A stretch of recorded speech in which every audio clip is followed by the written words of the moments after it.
ఇకపై మీకు ఇష్టమైన ఫేవరెట్ సీరియల్స్ యొక్క ఫుల్ ఎపిసోడ్స్ యూట్యూబ్లో అందుబాటులో ఉండవు.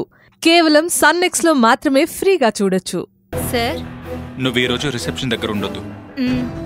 నీలాంబరి దగ్గరికి వెళ్ళి తనతోనే ఉండు. తను ఏదైనా కావాలని అడిగినా తను ఏం చేసినా నాకొచ్చి చెప్పు. సార్, నేను ఆల్రెడీ మేడం గారి దగ్గరికి వెళ్ళాను. మీకేమైనా కావాలని అడిగితే నాకేం వద్దు, నువ్వు రాకు అని చెప్పారు. నీలాంబరి అలాగే అంటుంది. నువ్వు మాత్రం తనకి దూరంగా ఉండైనా సరే తను ఎప్పుడు ఏం చేస్తుందో ఎవరితో మాట్లాడుతుందో చూసి నాకు ఎప్పటికప్పుడు ఇన్ఫర్మేషన్ ఇవ్వు. అలాగే సార్. సార్, కానీ అలా చేయమని ఎందుకు చెప్తున్నారో నేను తెలుసుకోవచ్చా?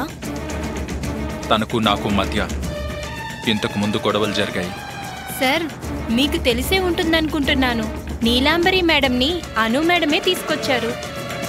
అది నాకు తెలుసు లావణ్య. తను నీలాంబరి దగ్గరికి వెళ్ళిందని తెలుసుంటే నేను అప్పుడే తను ఆపేసుండేవాణ్ణి. అక్షరకి తను ఆపరేషన్ చేసే వరకు నువ్వు నీలాంబర్ని ఫాలో చేయి. అలాగే సార్. నా డౌట్ నిజమైతే తను ఏదో చేయబోతుంది. మనం చాలా జాగ్రత్తగా ఉండాలి. తన మీద నాకున్న డౌట్ క్లారిఫై చేసుకోవాలి. సార్, ఈ రోజంతా నేను ఆవిడ్నే ఫాలో చేస్తాను. అంతేకాదు, ఈ విషయం మన మధ్యనే ఉండాలి. Okay sir.